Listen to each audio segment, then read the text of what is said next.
Hi, and welcome to Sleep Cove with me, Christopher Fitton, the place to come for a great night's sleep. Tonight, I'm reading out a couple of Welsh fairy tales. It's just been St. David's Day, the patron saint of Wales Day, so I decided to read a couple of charming fairy tales out for you. You'll hear two fairy tales tonight. The first one is called The Two Cats, where a sorcerer tries to discover the mystery of stolen goods at an inn. The second is called The Golden Harp, where fairies grant a wish to an inspiring musician.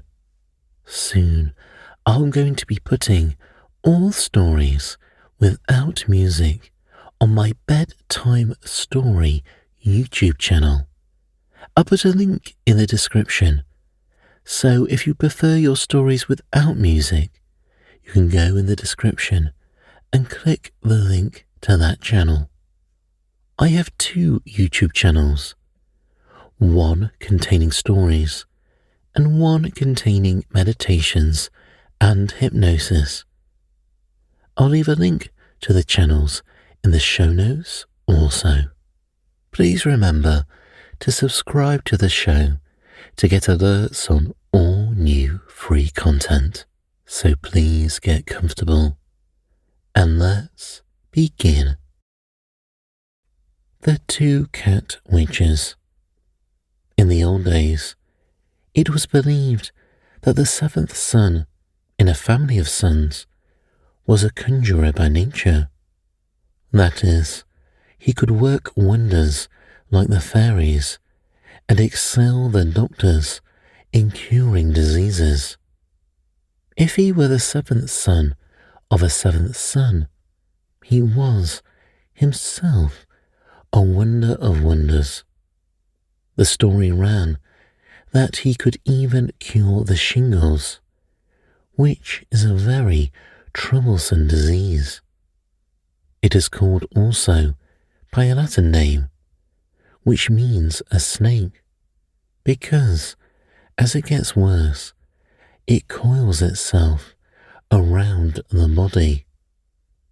Now the eagle can attack the serpent and conquer and kill this poisonous creature to secure such power.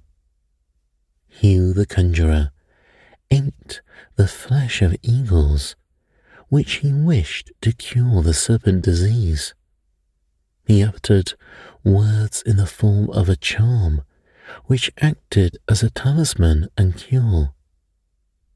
After wetting the red rash, which had broken out over the sick person's body, he muttered, "He-eagle, she-eagle, I send you over 9 seas, and over 9 mountains, and over 9 acres of moor and fen, where no dog shall bark, nor cow moo, and no eagle shall higher rise." After that, the patient was sure that he felt better.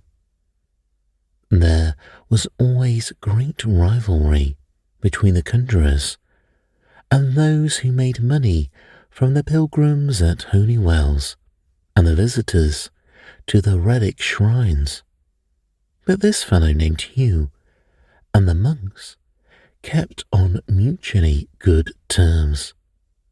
They often ate dinner together, for Hugh was a great traveller over the whole country and always had news to tell to the holy brothers who lived in cells. One night, as he was eating at an inn, 4 men came in and sat down at the table with him. By his magical power, Hugh knew that they were robbers and meant to kill him that night in order to get his money. So to divert their attention, Hugh made something like a horn to grow out of the table, and then laid a spell on the robbers, so that they were kept gazing at the curious thing all night long, while he went to bed and slept soundly.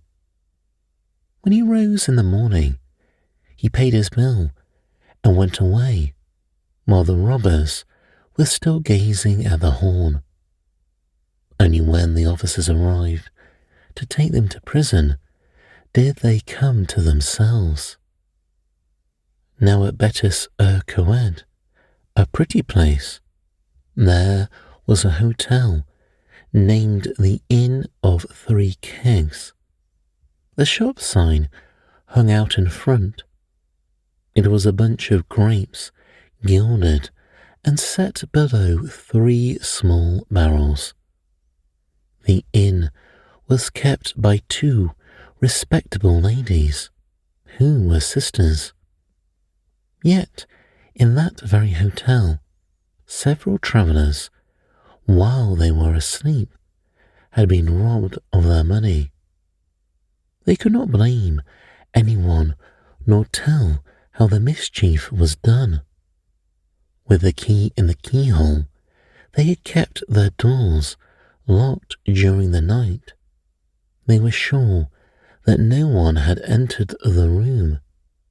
There were no signs of men's boots or of anyone's footsteps in the garden, while nothing was visible on the lock or door to show that either had been tampered with.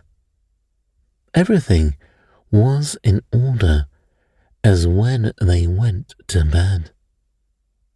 Some people doubted their stories, but when they applied to Hugh the conjurer, he believed them and volunteered to solve the mystery.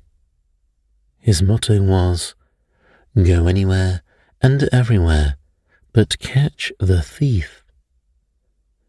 When Hugh applied one night for lodging at the inn, nothing could be more agreeable than the welcome and the fine manners of his 2 hostesses. At supper time and during the evening, they all chatted together merrily. Hugh, who was never at a loss for news or stories, told about the various kinds of people and the many countries he had visited in imagination, just as if he had seen them all, though he had never set foot outside of Wales. When he was ready to go to bed, he said to the ladies, "It is my custom to keep a light burning in my room all night, but I will not ask for candles, for I have enough to last me until sunrise." So saying that, he bade them good night. Entering his room and locking the door, he undressed, but laid his clothes near at hand. He drew his trusty sword out of its sheath and laid it upon the bed beside him, where he could grasp it quickly. Then he pretended to be asleep and even snored. It was not long before, peeping between his eyelids, only half closed, he saw 2 cats come stealthily down the chimney. When in the room, the animals frisked about, and then romped and walked about in the most lively way. Then they chased each other around the bed, as if they were trying to find out whether Hugh was asleep. Meanwhile, the supposed sleeper kept perfectly motionless. Soon the 2 cats came over to his clothes, and one of them put her paw into the pocket that contained his purse. At this, with one sweep of his sword, Hugh struck at the cat's paw. The beast howled frightfully, and both animals ran for the chimney and disappeared. After that, everything was quiet until breakfast time. At the table, only one of the sisters was present. Hugh politely inquired about the other. He was told that she was not well, for which Hugh said he was very sorry. After the meal, Hugh declared he must say goodbye to both the sisters, whose company he had so enjoyed the night before. In spite of the other ladies' many excuses, he was admitted to the sick lady's room. After polite greetings and mutual compliments, Hugh offered his hand to say goodbye. The sick lady smiled at once and put out her hand, but it was her left one. "Oh no," said Hugh with a laugh. "I never, in all my life, have taken anyone's left hand, and beautiful as yours is, I won't break my habit by beginning now and here." Reluctantly, and as if in pain, the sick lady put out her hand. It was bandaged. The mystery was now cleared up. The two sisters were cats. By the help of bad fairies, they had changed their forms and were the real robbers. Hugh seized the hand of the other sister and made a little cut in it, from which he drew a few drops of blood which flowed out, but the spell was over. "Henceforth," said Hugh, "you are both harmless, and I trust you will both be honest women." And they were. From that day, they were like other women, and kept one of the best of those inns, clean, tidy, comfortable, and at modest prices, for which Wales is or was noted. Neither as cats with paws, nor landladies with soaring bills, did they ever rob travellers again.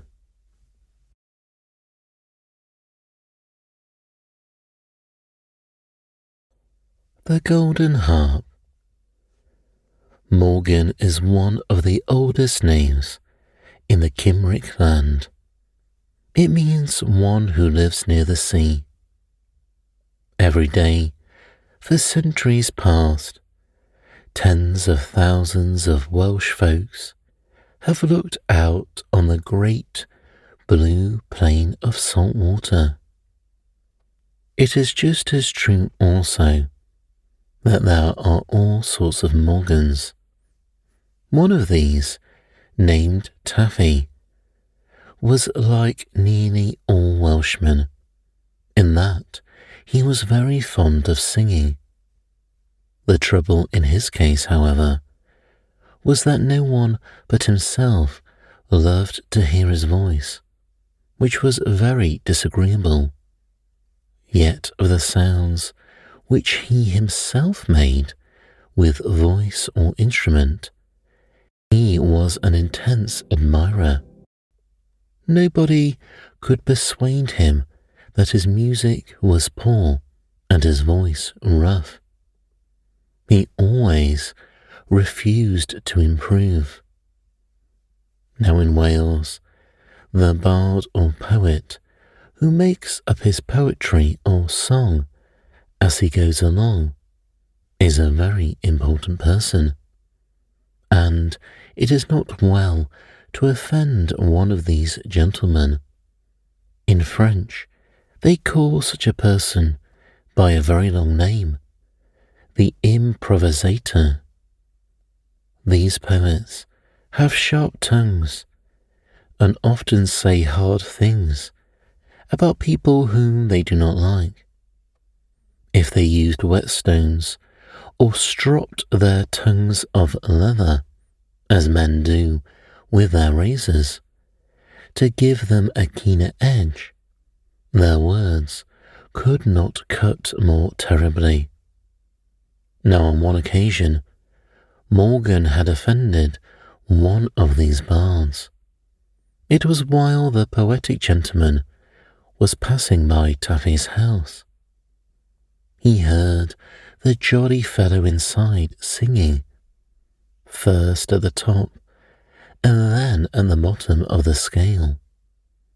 He would drop his voice down on the low notes, and then again rise to the highest until it ended in a screech.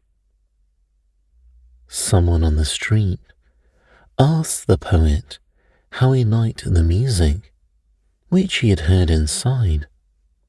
"Music?" replied the bard with a sneer. "Is that what Morgan is trying? Why, I thought it was first the mooing of an aged cow, and then the yelping of a blind dog, unable to find its way. Do you call that music?" The truth was that when the soloist had so filled himself with strong ale that his brain was fuddled, then it was hard to tell just what kind of noise he was making. It took a wise man to discover the tune, if there were any. One evening, when Morgan thought his singing unusually fine and felt sorry that no one heard him, he heard a knock. Instead of going to the door to inquire or welcome the visitor, he yelled out, "Come in." The door opened, and there stood 3 tired-looking strangers. They appeared to be travellers. One of them said, "Kind sir, we are weary and worn, and would be glad of a morsel of bread. If you should give us a little food, we shall not trouble you further." "Is that all?" said Morgan. "See there the loaf and the cheese, with a knife beside them. Take what you want and fill your bags. No man shall ever say that Taffy Morgan denied anyone food when he had any himself."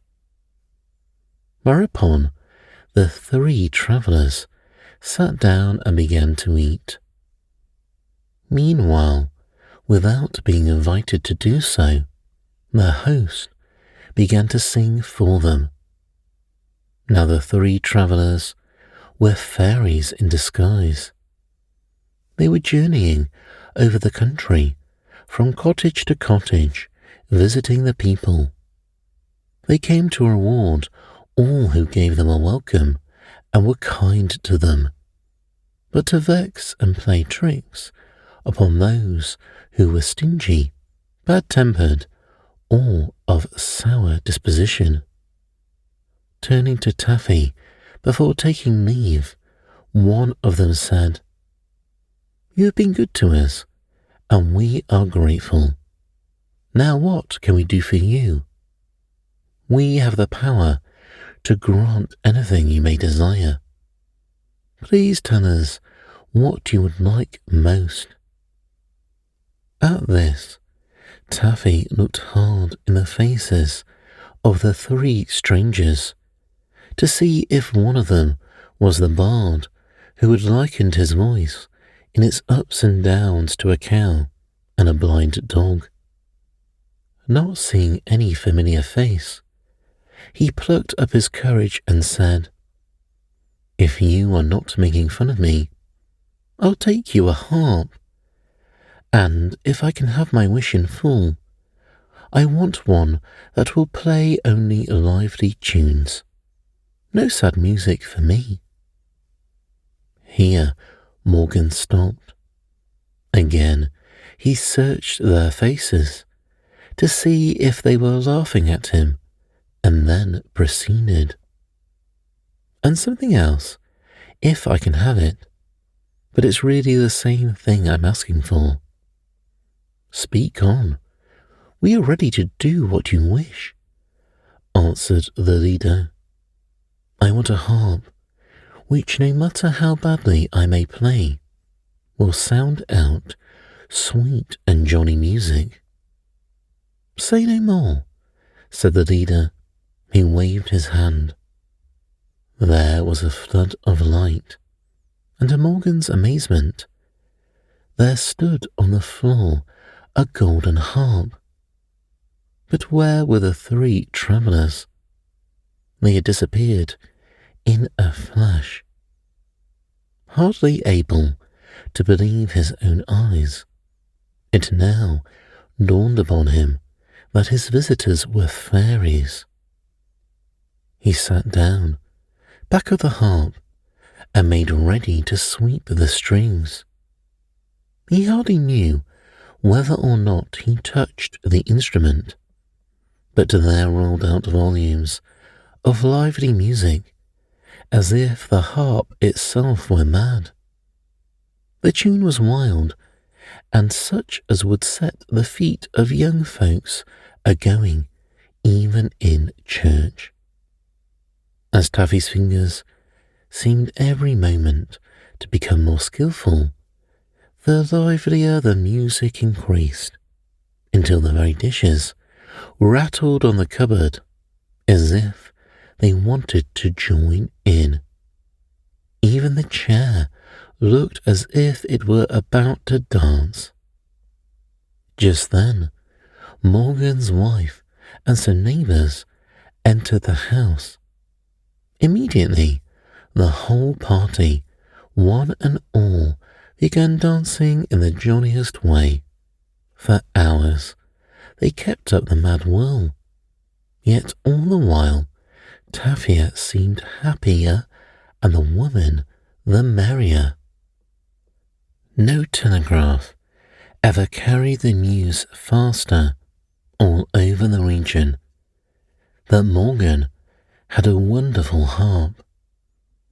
All the grass in the front of the house was soon worn away by the crowds that came to hear and dance.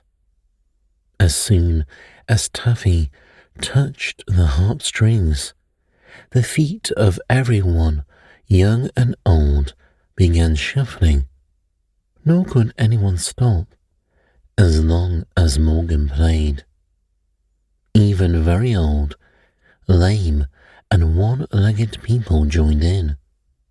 Several old women, whom nobody had ever prevailed upon to get out of their chairs, were cured of their rheumatism. Such unusual exercise was severe for them, but it seemed to be healthful. A shrewd monk, the business manager of the monastery nearby, wanted to buy Morgan's house, set up a sanitarium, and advertise it as a holy place.